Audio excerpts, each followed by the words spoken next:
अब मैं जो संकेत कर रहा था, परम शाकाहारी श्री रामानुजाचार्य जी, लेकिन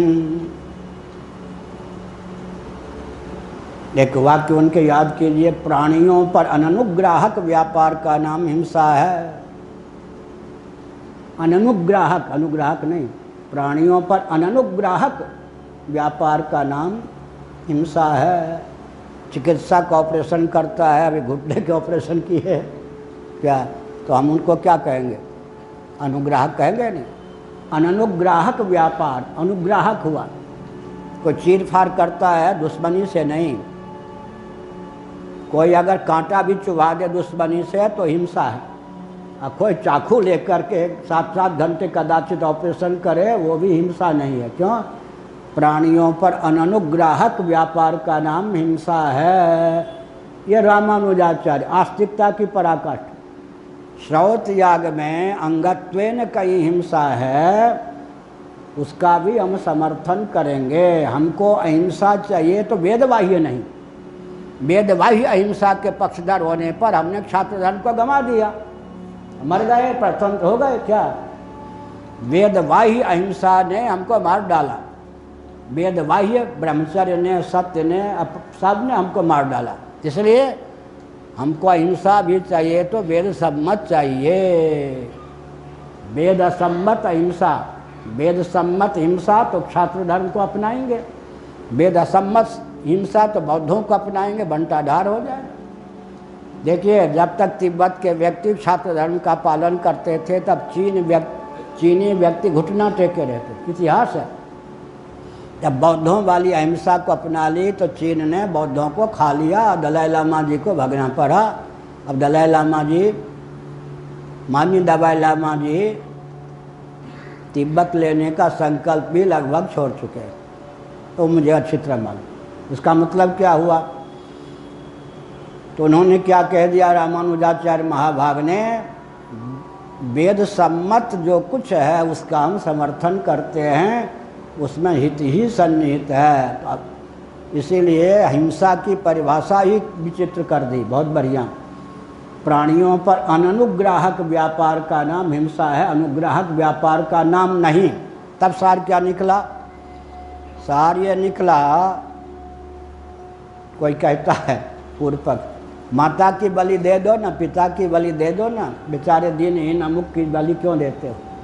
उसका उत्तर है, माता पिता मनुष्य हैं, भवसागर तरने के लिए उपाय कर सकते हैं।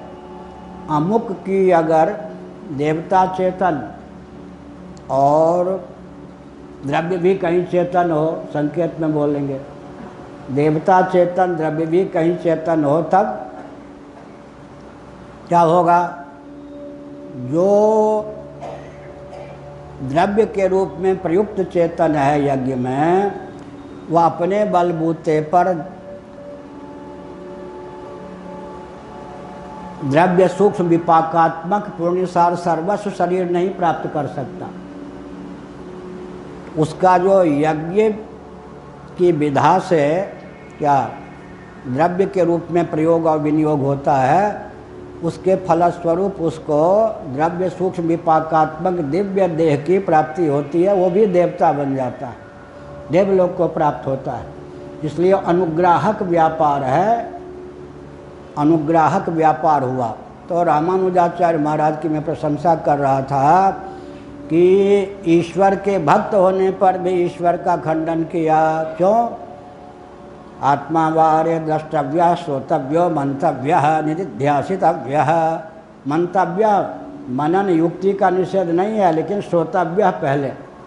श्रुति सम्मत तर्कणा शक्ति को छोड़कर श्रुति असम्मत तर्कणा शक्ति के द्वारा कदाचित कोई ईश्वर को सिद्ध करता है, तो प्रबल युक्तियों के द्वारा उस ईश्वर की डिज्जी उड़ा देनी चाहिए। उस ईश्वर से हमारा काम नहीं।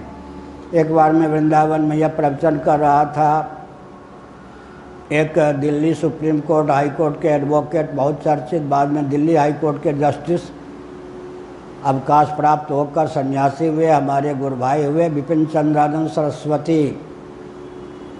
प्रवचन के बाद उन्होंने टिप्पणी कर दी, आज हमारा मन दूषित कर दिया आपने। क्या जज स्वामी? हमने कहा कि आपको मालूम है कि मैं वकील रहा हूँ, जज रहा हूँ? मैंने कहा अच्छी तरह मालूम।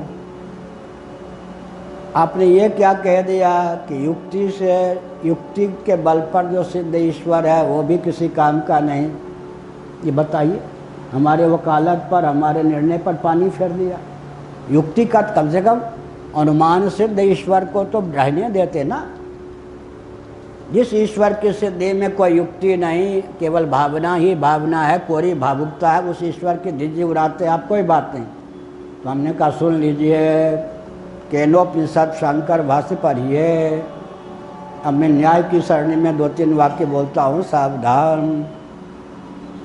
अनुमान के द्वारा जो पर्वत में धूम, आजकल लिखा होता है धूम्रपान निषेध है, लक्षणा करनी पड़ेगी। धूम या धूम्र, धूम्र वर्ण है, मूल शब्द है धूम।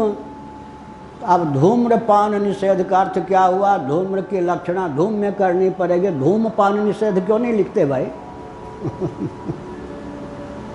यत्र योगेश्वर कृष्ण यत्र पार्थो धनुर्धर। अब यहाँ भी लक्षणा है, योगेश्वर भगवान है या योगीश्वर? यत्र योगेश्वर, योग का अर्थ योग ही करेंगे तो योग के ईश्वर हैं भगवान या योगियों के ईश्वर हैं? क्या योगियों के? तो योग शब्द का प्रयोग हुआ तो वहाँ लक्षणा करेंगे, योग नहीं योगी, योगियों के ईश्वर। यत्र योगेश्वर, प्रयोग तो ठीक है पर लक्षणा के द्वारा अर्थ करना होगा, योगेश्वर नहीं योगीश्वर। तो धूम्रपान निषेध का अर्थ क्या होगा? धूम्र वर्ण का नाम है, किसका है? धुएं का। अब तो सीधा तो कह दो धूम्रपान निषेध। धूम्रपान क्या भला है? अब लक्षणा करने लोग जानेंगे तो समझेंगे धूम्रपान क्या भला है, धूम्रपान निषेध निषिद्ध है।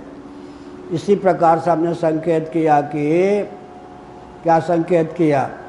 ये हाँ, तो अनुमान के द्वारा धूमवत्वात्, ये सब अनुमान के द्वारा जो पर्वत में अग्नि को सिद्ध करेंगे उससे दाह प्रकाश की प्राप्ति होगी, अर्थात क्रियाकारिता चरितार्थ होगी।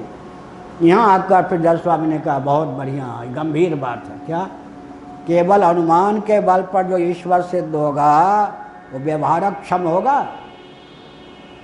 अरे हमको आग चाहिए, वो पर्वत को हमने धूम की अखंड लेखा को देख करके अग्नि संपन्न महिमान सिद्ध कर दिया। उस अनुमेय अग्नि के द्वारा हमारा क्या काम सधेगा? कदाचित अनुमान के द्वारा कोई ईश्वर सिद्ध भी कर दे तो अनुमित पदार्थ जो होता है परोक्ष होता है या प्रत्यक्ष, उसकी अर्थक क्रियाकारिता तो वहाँ चरितार्थ ही नहीं होगी। तब जज स्वामी ने कहा बात बहुत बढ़िया है। क्या सिद्ध हुआ? अब तो विषम धिया, ऐसे व्यक्ति जो मैं मेरा तू तेरा के चपेट में पड़े हुए हैं, वे कुछ धर्म का पालन भी कर दें तो भी उनका परम कल्याण नहीं हो सकता। 42वें श्लोक की व्याख्या का समय नहीं है। कक्षेमो निज परयो किया अनर्थ स्वपरद्रोहा धर्मेण स्वद्रोहा तब कोप पर संपीडया च तथा धर्म। अपने पराये का ध्यान में रखकर किसी के प्रति द्रोह करके सकाम धर्म का कोई अनुष्ठान भी करता है तो आपके कोप का पात्र बनता है। भक्त होकर भी आपके कोप का पात्र बनता है। जड़ भरत की बलि देने लगा कापालिक, तो उसके इष्टदेव भैरव जी जड़ भरत के हो गए या कापालिक के? क्या हो सुरेश जी, किसके हुए? दिमाग कहाँ था? अरे अपना इष्ट ने ही मार दिया उसका पालिक। क्रिकेटर, क्रिकेट में दिमाग था क्या?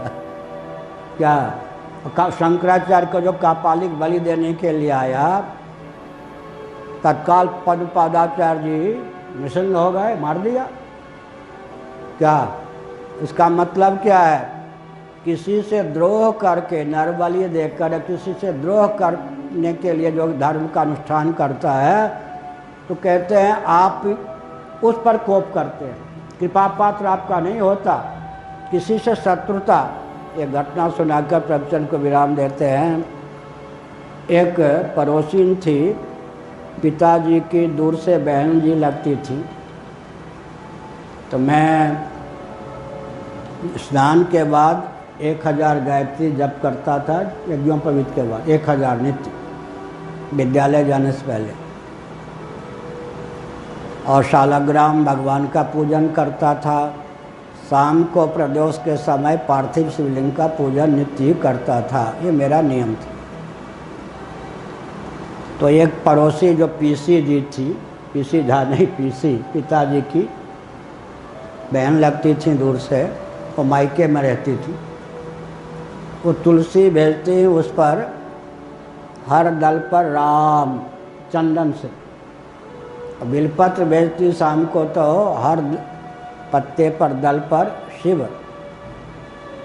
पहले दिन भेजा, मैंने जो तुलसी भगवान को निवेदित करना चाहा तो हाथ कांपने लगा कि लकवा मार जाएगी। ध्यान गया नहीं, ये तुलसी में क्या चमत्कार है भाई, डाल दिया। दूसरे दिन तो छाती में दर्द होने लगा। तीसरे दिन वह आज चढ़ाया तो तुम मरे बिना नहीं रहोगे। तो मैंने नहीं चढ़ाया। बड़ी बहन से कहा कि जरा पीसी जी से पूछिए, जो तुलसी देती है राम, उधर शिव, बिलपत्र पर लिख के, क्या जादू है? सत्य सत्य बोले, मेरी ये दशा हुई। तो क्या निकला मालूम है?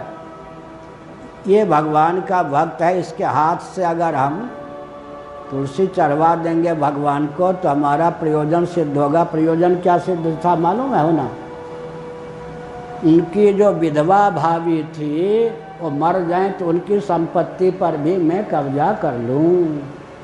भाई मरने से पहले बहन के नाम भी संपत्ति दे गए थे, विधवा बहन के नाम, और अपनी पत्नी के लिए भी संपत्ति दे गए थे। जब लगा कि मैं मरे बिना नहीं रहूँगा तो तुलसी शालाग्राम पे चढ़ाओ, तुलसी पे राम नाम लिखा हुआ मेरे द्वारा चढ़ जाएगा तो वो मेरी पड़ोस की चाची मर ही जाएंगी। अब बताओ कितना भयंकर।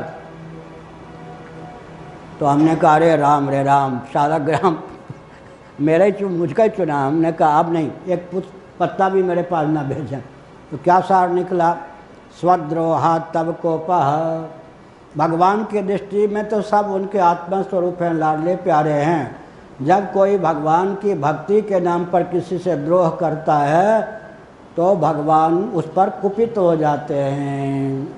यथा अभितो भागवत ना पर संपीडया च तथा धर्म। वो भागवत धर्म नहीं रह जाता, दूसरों को पीड़ा पहुंचाने में उस धर्म का उपयोग विनियोग होने के कारण वो अधर्म हो जाता है। तो धर्म भी अधर्म हो जाता है। क्या धर्म भी अधर्म हो जाता है? किसी को कष्ट पहुंचाने के लिए अगर कोई भगवान का भजन करता है तो भगवान ही उस पर कुपित हो जाते हैं। विशेषकर जो भगवान का लाडला प्यारा भक्त है, बैर भाव सुमरे वही निश्चर, उसको नष्ट करने के लिए अगर कोई भगवान की उपासना करता है, उसका इष्ट देव ही उस पर, क्योंकि ज्ञानी त्वात्मा में मतम, भगवान तो ज्ञानी को सबको आत्मी ही मानते हैं। ज्ञानी तो आत्मा ही, ज्ञानी आत्मी नहीं, आत्मी तो है लेकिन आत्मा ही, क्योंकि उसको समझ में आ गया कि भगवान आत्मा स्वरूप है। उस ज्ञानी पर कष्ट डालने के लिए कोई भगवान की आराधना भी करे, श्री विद्या आदि का आलम्बन भी ले, उसकी इष्ट देवी ही उसको मार खाती हैं, जलाती हैं। इसलिए वो धर्म नहीं अधर्म, तो धर्म भी अधर्म हो गया। कब? जब किसी से द्रोह करके उसको मारने के लिए, मारन वन उच्चाटन के लिए अगर हमने धर्म का उपयोग किया, भगवान से प्रार्थना की, तो भगवान के कोप के पात्र बनेंगे। उसका नाम भागवत धर्म नहीं होगा। हर हर महादेव।